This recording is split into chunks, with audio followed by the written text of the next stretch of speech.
Bienvenue dans cette seconde vidéo. Étant donné que je vis dans la maison et que je la rénove en même temps, je suis obligé de faire zone par zone pour me permettre de garder un espace de vie. Donc voici la première zone à laquelle je vais m'attaquer et on commence par mettre la structure à nu et supprimer les anciens tatamis qui ne sont plus en état et qui ne seront pas conservés.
Un des problèmes majeurs qui s'est présenté dès le début des travaux et qui se prolongera tout au long de cette aventure, c'est l'évacuation des déchets. Pas de service communal ou de parc à conteneurs pour y déposer gratuitement tous les déchets. Dans la plupart des cas, tout ce qui ne rentre pas dans un sac poubelle traditionnel doit être déposé dans un centre de recyclage et c'est un service payant. Il faut compter 5 € par tatami par exemple et certains matériaux ne sont pas du tout acceptés, ce qui est un réel problème. C'est pour ça que certaines maisons deviennent de véritables dépotoirs, car la gestion des déchets est vraiment très compliquée. Mais je ferai un épisode spécial sur comment faire pour évacuer vos déchets de rénovation.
Au fur et à mesure de la mise à nu, j'ai découvert des petites surprises et pas forcément des bonnes.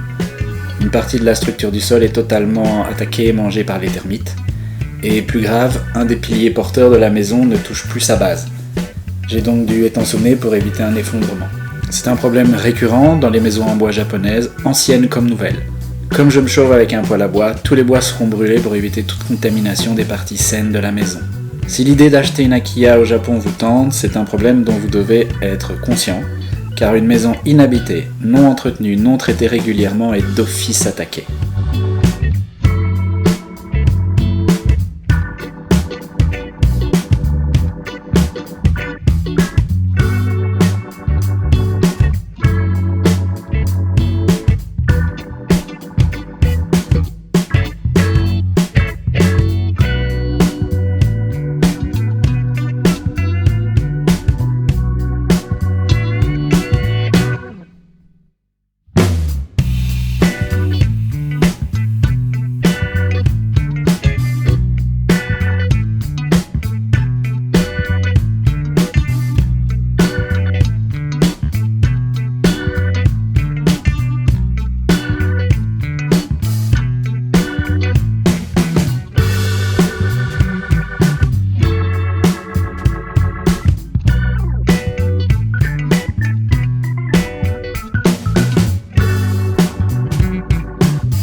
Une Akiya, c'est un peu comme un Kinder Surprise. On ne sait jamais sur quoi on va tomber. Merci d'avoir regardé cette vidéo. Je vous donne rendez-vous dans le 3e épisode de mon Akiya au bord de la mer du Japon.